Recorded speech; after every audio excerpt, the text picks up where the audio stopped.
Access Credit Union has always been at the heart of our community through good and bad times.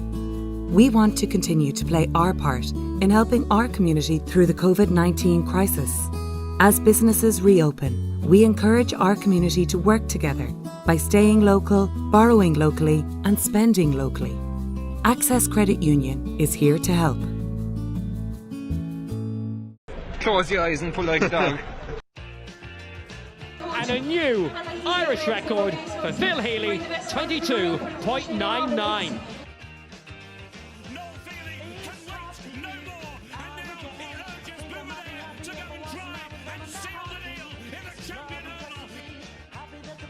Christy Cooney hands over the Sam Maguire Cup to Graham Canty, Cork All-Ireland champions for the 7th time ever. Hello and welcome to the Star Sport Podcast. My name is Jack McCarran of the Southern Star, and I'm joined as always by Star Sport editor Kieran McCarthy. On today's podcast, we're looking ahead to round 2 of the Premier Senior Football Championship, which returns this weekend.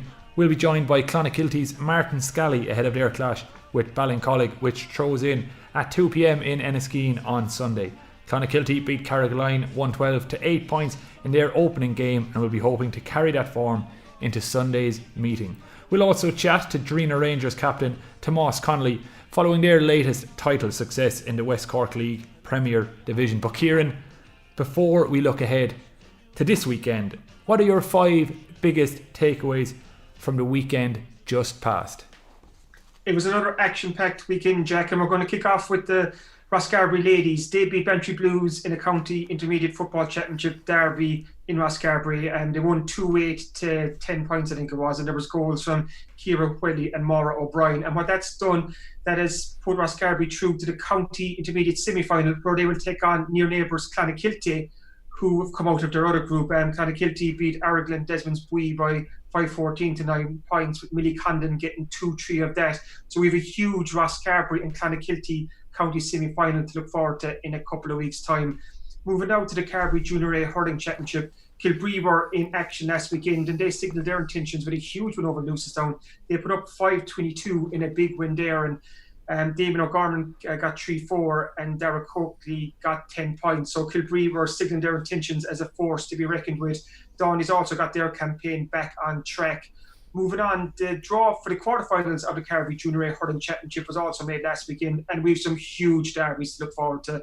We also have a repeat of last year's final between Ballincollig and Kilbree. We have St James's against Clonakilty, we have Downey's against Cullums, and another derby will see Mahooness take on St Mary's, and those games are likely to be fixed for the end of the month. So 4 cracking Carbery Junior A Hurling Championship quarterfinals to look forward to there.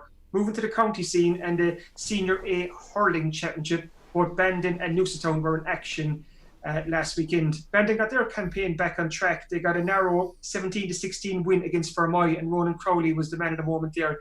He scored 8 points for Bandon, who are now in with a chance of qualifying for the knockout stages. And while Newcestown lost their game to Kanturk last weekend, they left themselves with a lot to do. They conceded 3 goals in the opening 20 minutes, but they did come back to only lose 3-13 to 1-17, but they still have their own destiny in their hands going into the final group game against Clyne. If they win that, they're through to the knockout stages. And finally, Jack, we're going to look at the County Lower Intermediate Hurling Championship, where Barryroe and Kilbrittain are in the same group. Last weekend, Kilbrittain drew their second game in a row, and this time at Russell Rovers, while Barryroe lost to Ballygarvan. And that means the lie of the land is that both Kilbrittain and Barryroe still have a chance of getting out of this group and making it to the knockout stages, but they both have to win their final group game. So a lot to play for in the weeks ahead. Good stuff, Kieran. Well, this weekend is going to be jam-packed again, and let's start with the Premier Senior Football Championship. And before we hear from Martin Scally of Clonakilty, let's focus on the West Cork Group of death. On Sunday in Skibbereen, Castlehaven meet Newcestown, with both teams coming into this one off the back of good wins in round 1. And on Saturday at 5 p.m. in Leap, Carbery Rangers take on Ilen Rovers, with both sides looking to kickstart their seasons, having suffered losses on the opening weekend. So we'll talk about Castlehaven versus Newcestown first. As I mentioned, both teams coming into this one off the back of wins, and this in many ways is probably going to decide who tops the group, Kieran. Yeah, it's an intriguing tie because Castlehaven have been one of the superpowers of Cork football for the last decade or so, along with Carbery Rangers, in terms of West Cork teams in the County Senior Football Championship. But Newcestown were the West Cork team that went furthest in last year's championship when they made a semi-final, and they had a huge win against Ilen Rovers in their opening group game. I think it was 3-17 they put up. So I'm looking forward to this game in Skib on Sunday afternoon. Castlehaven will probably be favourites. Well, they will be favourites going into it, but you can't discount Newcestown.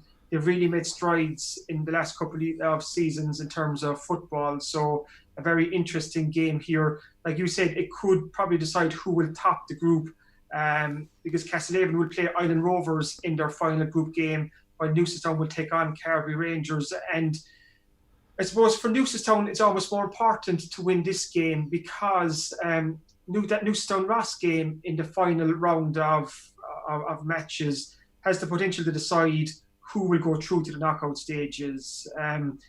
You've mentioned there, we're looking at Carbery Rangers and Ilen Rovers on Saturday, and for both teams, that's must-win, Jack, because obviously both lost their first round games. So another defeat, would probably spell the end of their ambitions of getting to the quarterfinals of the Premier Senior Football Championship.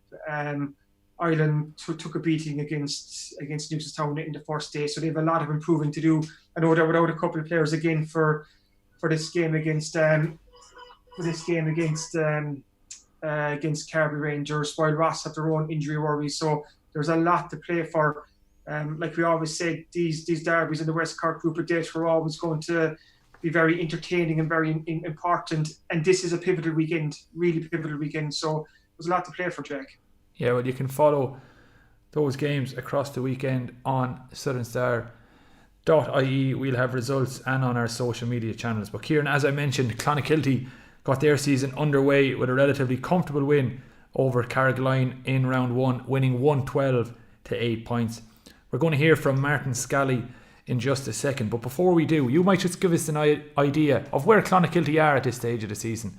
Are they in the running? Could you see them going far? What are your own thoughts?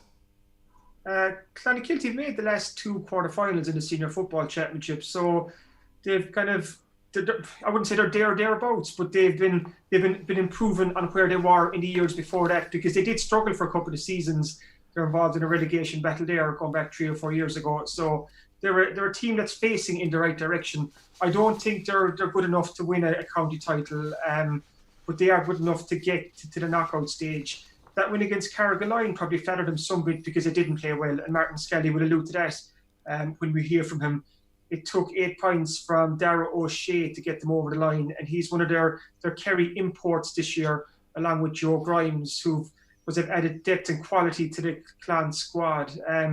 Clan, of course, are without Liam O'Donovan, their Cork footballer, who tore his cruciate there in a challenge against Valleys a couple of weeks ago, and he's a massive loss for Clonakilty. But there is quality in this Clonakilty team.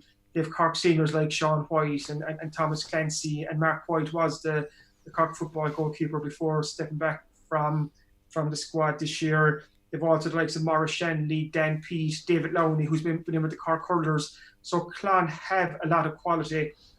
What that first round win over Carrigaline did is it set them up well now for the group, because they're taking on the Ballincollig side that lost to St. Finbarrs in their opening group game. So if Clan can beat Ballincollig, and presuming that the Bars will win their game, then Clan are through to the quarterfinals with a game to spare. But if Clan lose to Ballincollig this weekend, that means they're going to go into their final game against the Bars needing a win, and that's not an easy task, because the Bars are the best team in that group, and they show that in the win against Ballincollig. But Clan know as well as every other team in the county that Ballincollig are they're a serious team. They're not at the level that they were a couple of years ago when they won the county, but they could still trouble a lot of teams. So it's another intriguing match this Sunday in Enniskeane. A lot to play for. And when I spoke to Martin Scally earlier, I started off by asking him how he is fixed for this game, because he went off injured early in the win against Carrigaline with a shoulder injury. So will Martin Scally be fit to line out for Clan this Sunday? We're joined now by Martin Scally of Clonakilty to look ahead to a big game for Clan this Sunday against Ballincollig in the Premier Senior Football Championship. But first, Martin, you went off injured in the game against Carrigaline a couple of weeks ago. Just a quick update on your own fitness.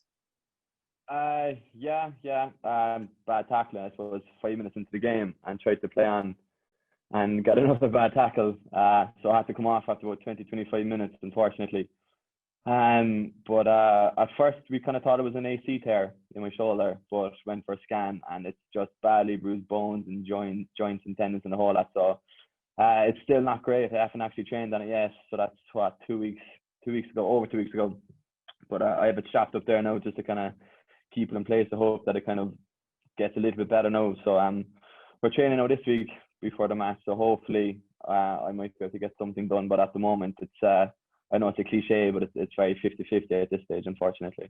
So you've got to go for the test it's all training this week and see how you feel towards the end of the week. Yeah. You know, like I suppose as much as I want to play, if I'm not able to play, there's no point taking up a position. Don't know if I can't give 100% to the game, like so.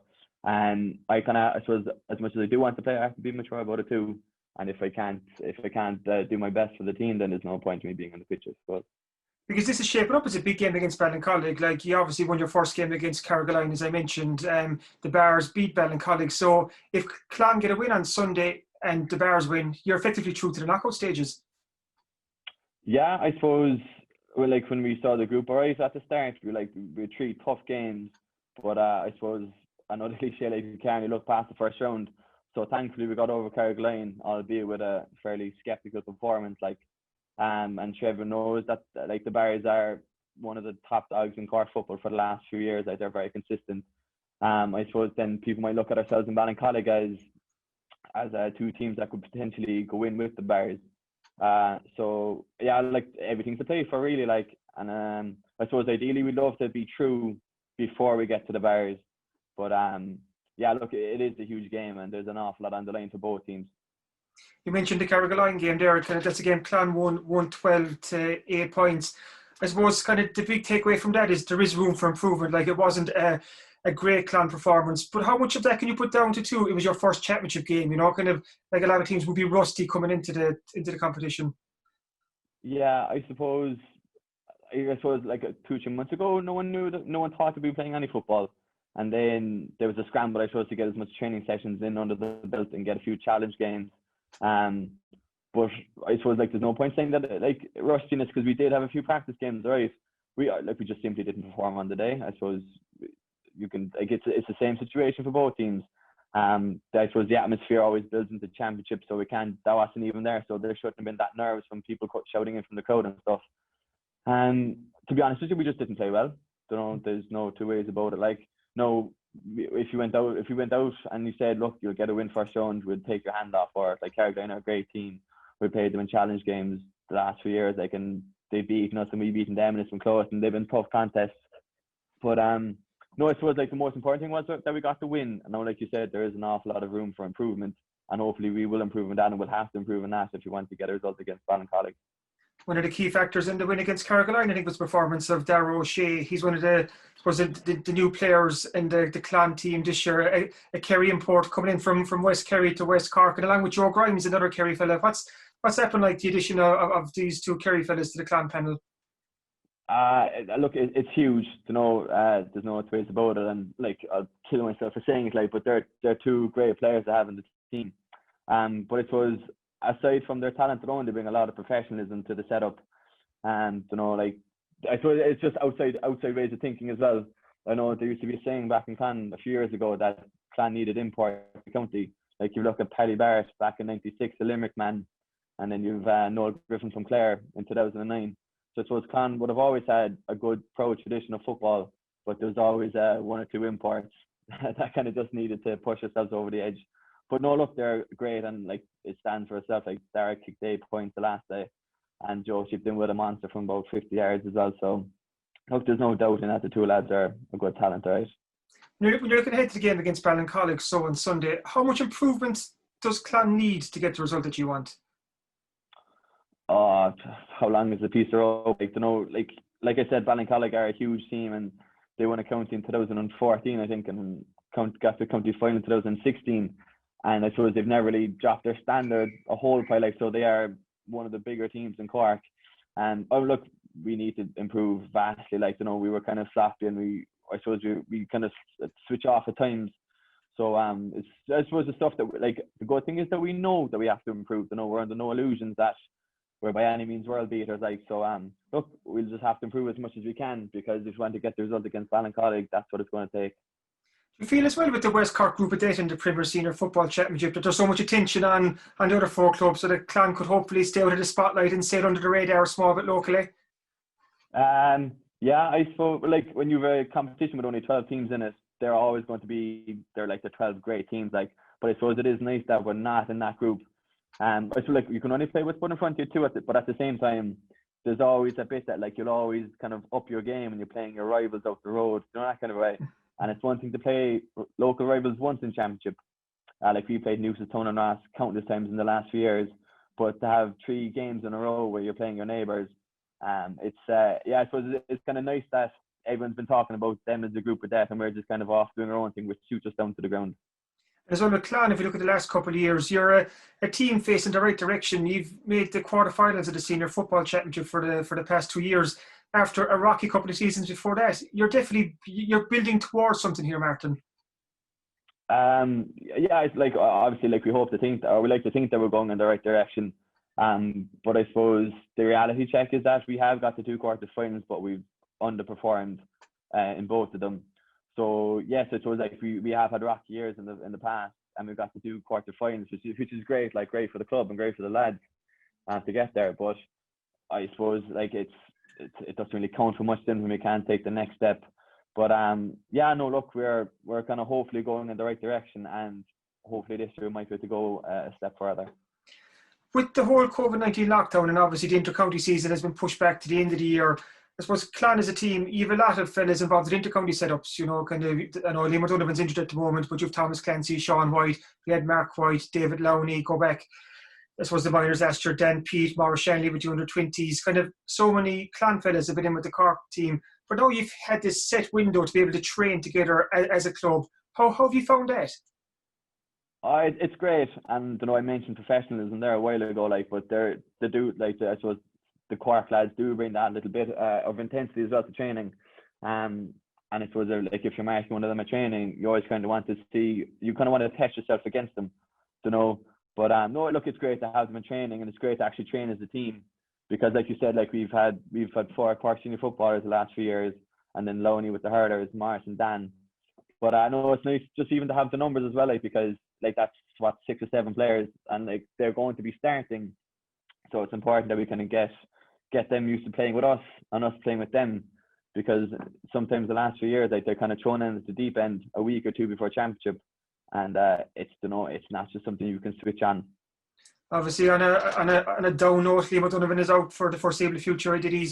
He's ACL there. Was it in a challenge game against Faddies a couple of weeks ago? Yeah. Liam was absolutely flying last year with Cork and with Clon, and he's such an important player for you. So how much of a blow is it to lose a player of Liam's calibre? Well, look, it's obviously huge. Like you said, he's absolutely flying with Cork, and he brings a different dynamic to training, and he's probably the fittest man of the Cork senior team, and it was the same stands for the Clan team. But and he's another option. He's a serious engine in him. But on the other side of that, there are great lads in the panel that will fill the shoes. Like you mentioned there, Dan Peel has an All-Ireland medal with Cork. Not too many lads in the club have one of those. So there are lads that can step in and fill the booth. But Liam is an absolutely huge loss. Just even his personality around training is missed big time. Before I let you go, I have to ask you about the Carbery Junior Hurling Championship too. Clan got off to a huge win there in the opening round. Big game coming up in the quarterfinal in a couple of weeks as well. Yeah, I picked out for that, unfortunately, on my shoulder. But I know the lads, they were super on the day. Playing the local rivals up the road now, so it's actually very local for me. Ashfield would just be over the road now for myself. But no, look, again, I suppose you can only play what's in front of us, and we're kind of looking forward to it, right? I actually saw a tweet that someone had a tweet up anyway saying that it's a serious statement with the win against Mahooners. But then you see Kilmeen made another serious statement with the win against Newcestown the other day, and Ashfield made their own statement in the football and against Oliver Plunkett in the hurling as well. So look, Ashfield, they're a serious team that I suppose overachieving like for the size of the parish. Like it's not going to be an easy game by any means, but we'll have a cut off it anyway, I suppose. And it's a fierce competitive Junior A hurling championship this year. Like you mentioned, Kilbree put up, was it 5-22 against Newcestown? Bell, obviously, they're kind of themselves and a couple of more. Like it's hard to pick a winner. Yeah, I suppose it's good for the competition. I suppose the only downside is the fact that none of the fans can actually go and watch the matches. But no, look, like it's the same with the senior football. Like there's with the junior hurling, like it is tough enough to pick a winner, like because there's a lot of teams in there now that will put their hand up to actually win it out in the end. But no, I suppose, look, like I said at the very start, you can only focus on the next game. That's against Arsenal. We won't be looking past Arsenal by any means. And you mentioned there, Martin, as well, just about the kind of the crowd limit is still in place with 200 people altogether. So maybe that's 70, 80 fans at a game. Just go back to that game against Carrigaline. How surreal was it to be playing from such of a small crowd? Because when you take a championship and you take the heat of a championship battle, and in the crucial moments, the crowd gets up and the crowd gets on your back, or the crowd is cheering you, and it's not there to the same degree. Kind of, what's that like to play in that atmosphere? It is so strange. Like I remember, like we've fond memories playing in Bandon. Like we played against Nemo in an under-21 county semi-final when the sun was scorching down, and you have the crowd, and the crowd literally brought us over the line that day. And we played Bishopstown, was it last year, 2 years ago in Bandon as well. And I like the pitch in Bandon because you're going down the steps and there's crowd either side of you, and it's really intense atmosphere. And then the last of then, it's so strange being out on the pitch and like you're trying to bring yourself up to championship intensity, and I suppose the crowd inevitably will bring you up that intensity that little bit more. But yeah, it's just strange playing in front of I suppose playing championship in front of I suppose only 70, 80 people. It's very different. Like it's a bit surreal, alright. Hopefully we get more fans back in there sooner rather than later, but I suppose that's a wait and see, and hopefully we'll see you out on the pitch sooner rather than later too. Martin, thanks for joining us and best of luck this weekend. Thanks very much. Thanks.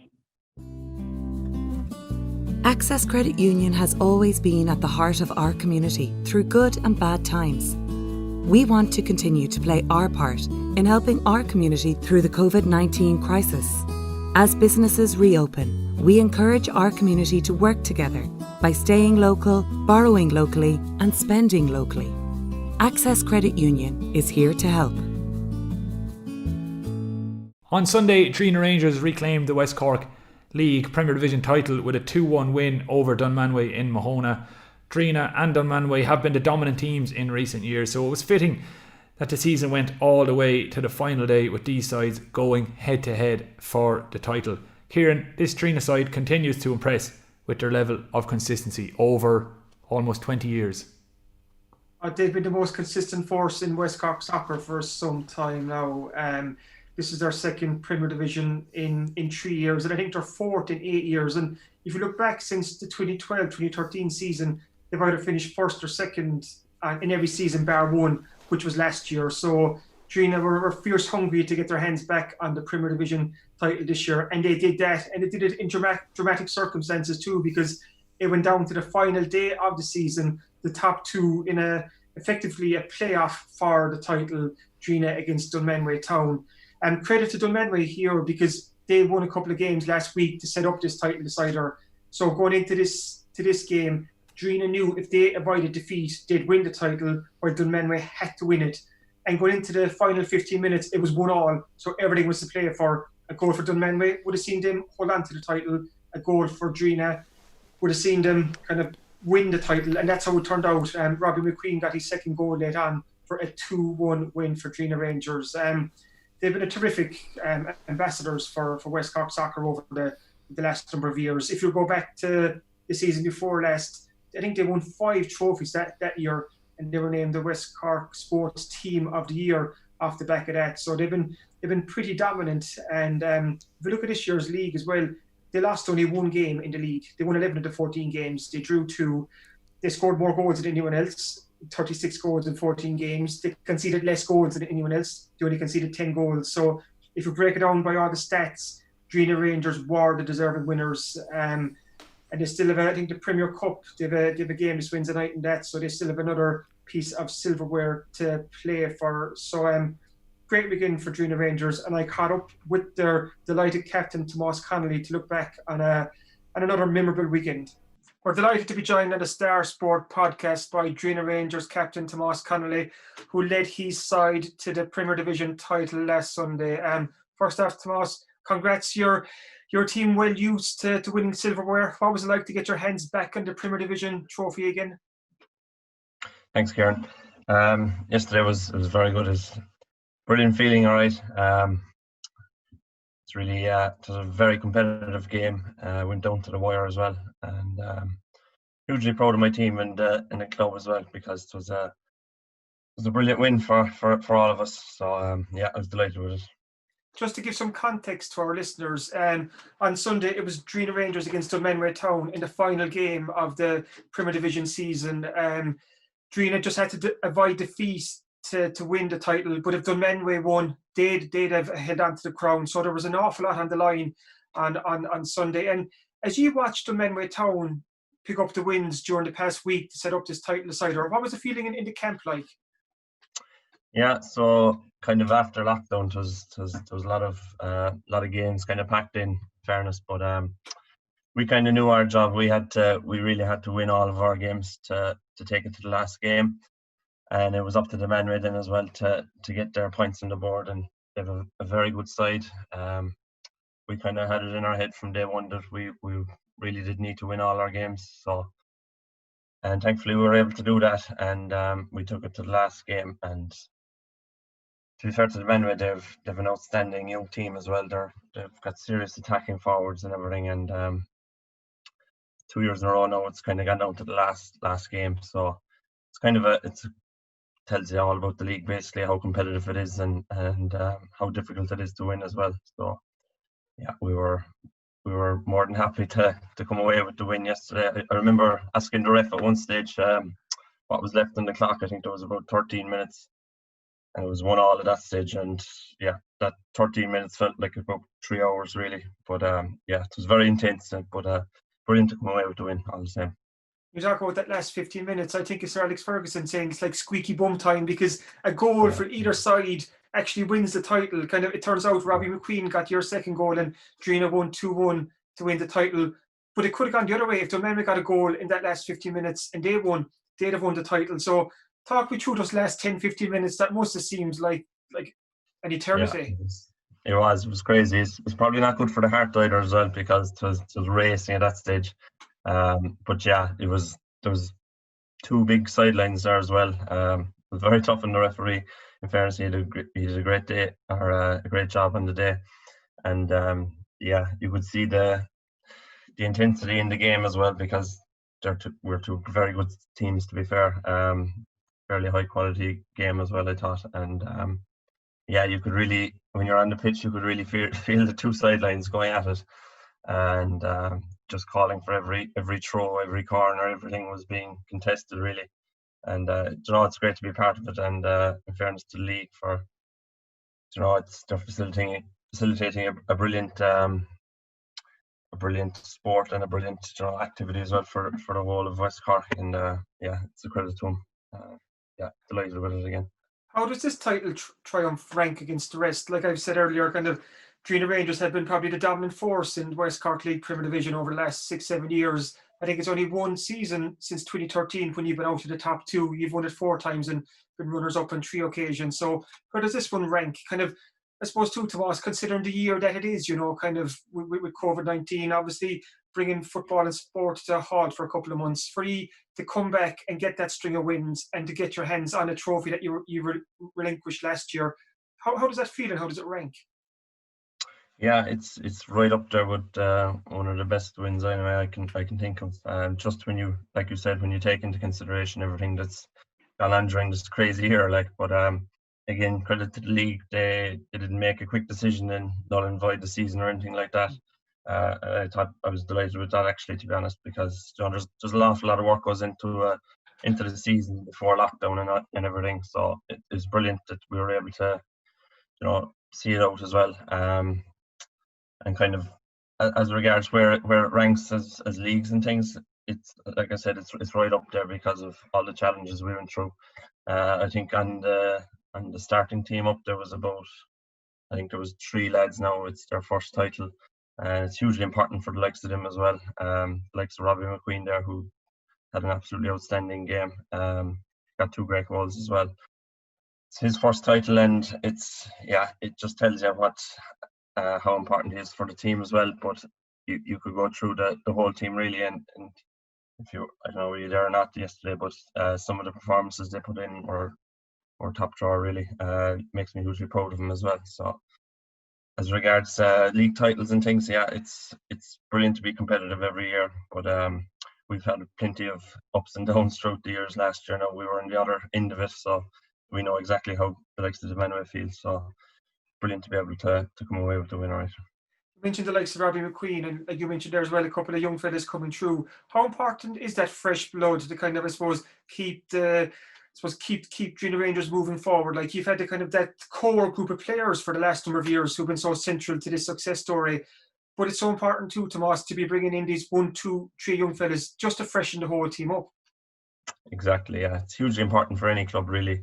The likes of Drinagh there, we're lucky to have such a very good setup in our underage, and like that goes back to there's a lot of work goes on behind the scenes there. There's so much time goes into it. There's people giving up their own time. They're not getting anything for it. Only the fact that they're helping kids out, and we're lucky to have so many people involved in the club as well. And they do so much work behind the scenes between the lotto and just the general running of the club. It's hugely important, and you can see it coming through then as well when you see the likes of your under 18s coming through into the junior team. It's brilliant to see it. So we're very lucky to have it, and there's some very good players coming through in the next few years as well. So we're can't wait really to have them coming into the team.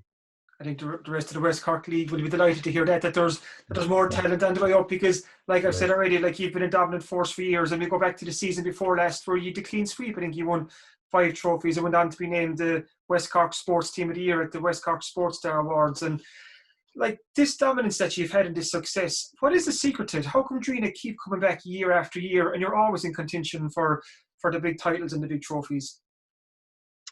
It's kind of hard to put your finger on it. I think you touched on it there as well. The underage has an awful lot to do with it. The general running of the club as well it's done so well. People you won't see, there's so much work and hours go into it, and if you just look at the players on the pitch then as well, there's so much passion, there's so much willingness to win as well. And like you said, there's a core in that team as well that's there every week regardless of whatever else is going on, and when you show up you're there to win every time as well. And look, it's a joy to be a part of, to be honest. And it's hard to put your finger on it, but it all comes back down to the club. I think it's so well run by so many different people. From you've got your underage blitzes right up to junior level, so it's great to see. And it's a very competitive league to win as well, the West Cork Premier Division, because obviously there's yourselves, the Manway Town, Ballydehob, Clonakilty Town. Like, there's some good teams in there, so like it takes a very good team to win this league title. Yeah, absolutely. There's some very good teams in it, and to be fair, I think a lot of it comes down to on the day as well. You could, between the teams, there's very little between us. It could be a kick of a ball really, and if you have a bit of luck on your side as well, it does help in a lot of ways.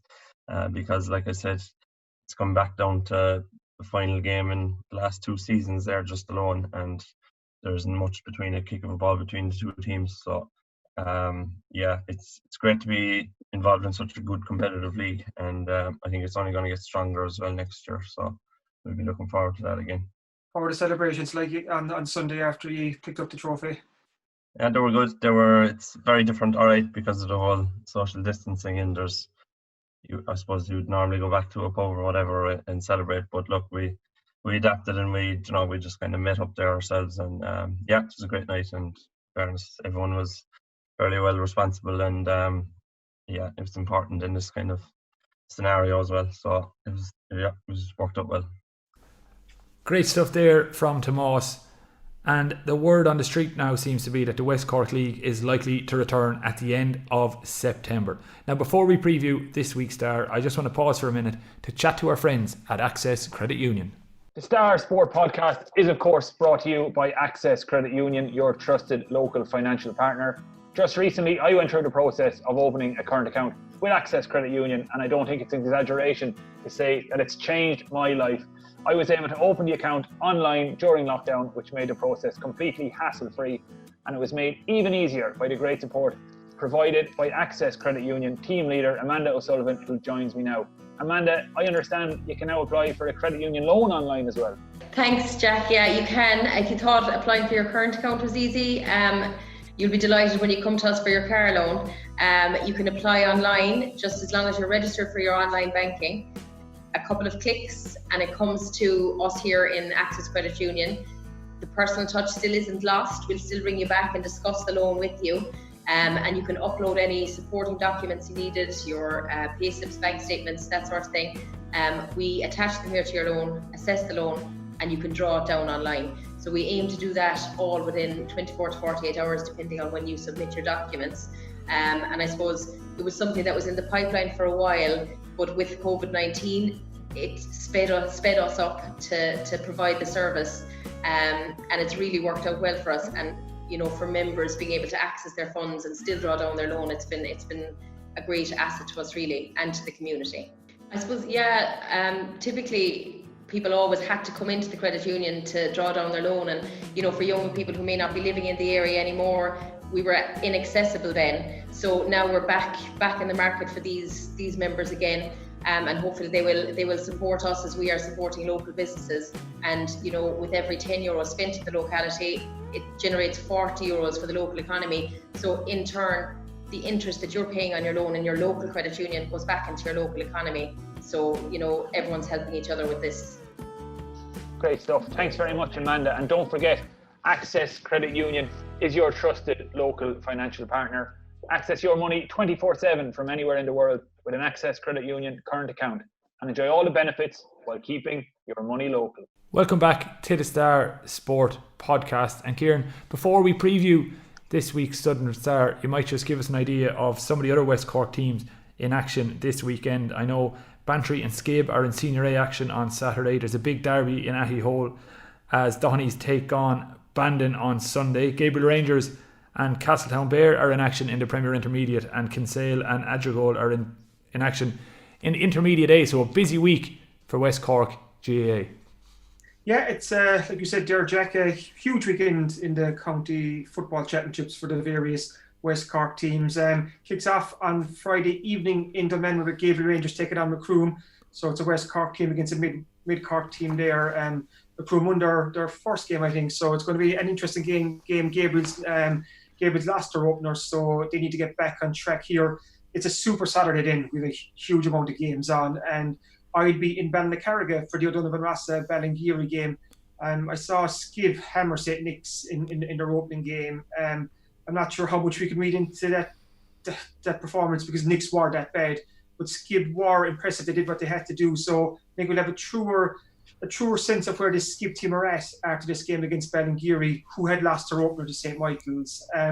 Kishgame and Bantry Blues is on in Clondrohid on Saturday too, and Bantry Blues lost their opener, so they need to get back on track here. The positive for Bantry in the last game is that Rory Dean came on as a sub, so hopefully they'll be able to maybe see more of Rory this Saturday. He might even start, so he'd be a big boost for Bantry. We've obviously spoken about the Ross and Ilen game in Lepp on Saturday evening, and there's a couple of more teams in action. Adrigole are taking on Mitchelstown in the Intermediate A Football Championship, so a big game there for Adrigole. Turning our attention to Sunday, we've already mentioned about the Ballincollig and Clonakilty game, as well as Castlehaven and Newcestown. But there's also a huge game in Ahihole, Dohenys against Bandon in the Senior A Football Championship. This is a huge derby. Bandon won their opener against Ilen Rovers, while Dohenys lost their game, their first game. So Dohenys really need to win this match. So it's an intriguing game again. Dohenys against Bandon. So a lot on the line for the men from Dunmanway. So it's an action-packed weekend, Jack. So looking forward to it. Can't wait to sink my teeth into it. And the Star, I assume, is going to be full of previews for all the games we mentioned there. Anything else to look out for? Yeah, a 24-page sports section again this week.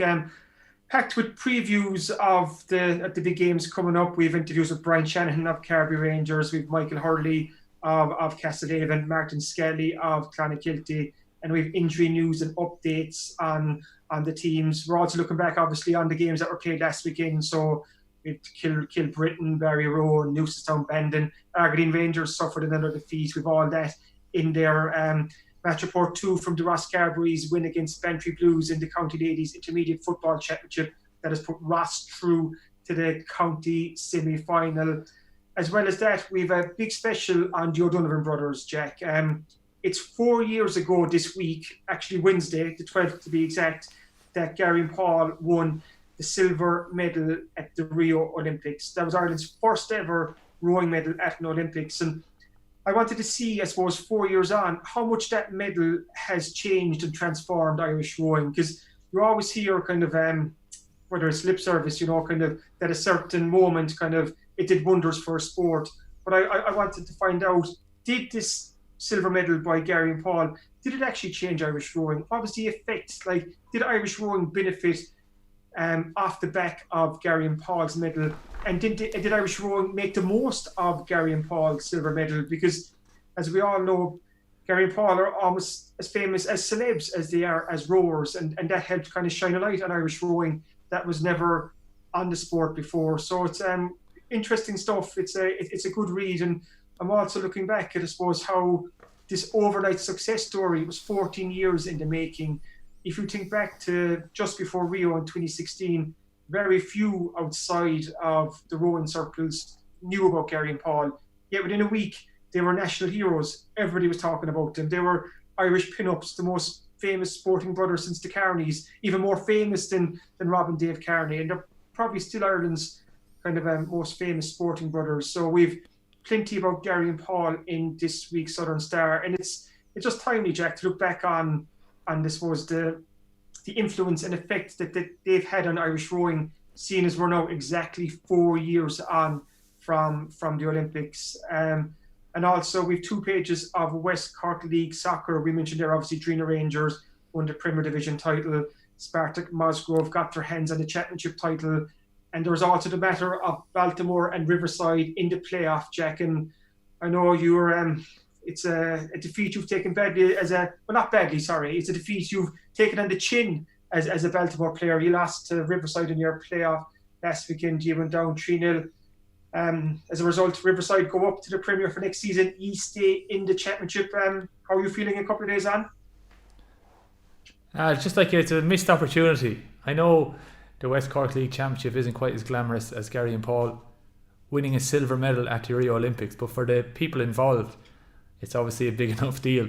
But unfortunately, a missed opportunity. We started the game with only 8 players, so we were never really going to put up much of a fight. So yeah, I wrote a piece in the paper about the game this week, so I hope people enjoy it. I just took a bit of a light-hearted look at the glamour involved in playing junior soccer in West Cork, specifically in the West Cork League Championship. So yeah, it's I think it's worth the price of the paper alone just for that piece, Kieran.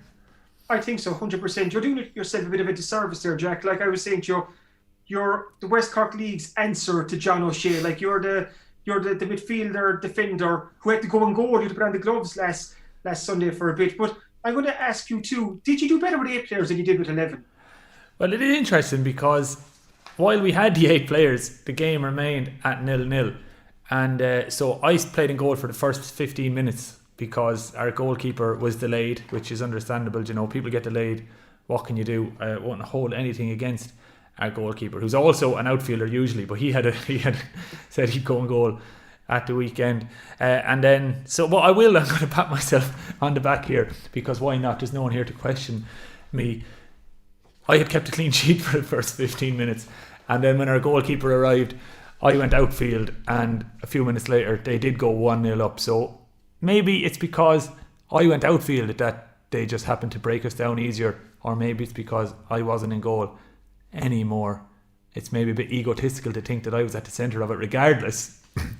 But yeah, we were 0-0 with 8 players, and then as soon as it evened up to 11 versus 11, they got their noses in front. And then anyone who was outside on Saturday, it was like 22 or 3 degrees, so the men's legs were gone by the end, and they managed to pick us off in the last 10 minutes with a second and a third. So quite disappointing, but proud of everyone involved.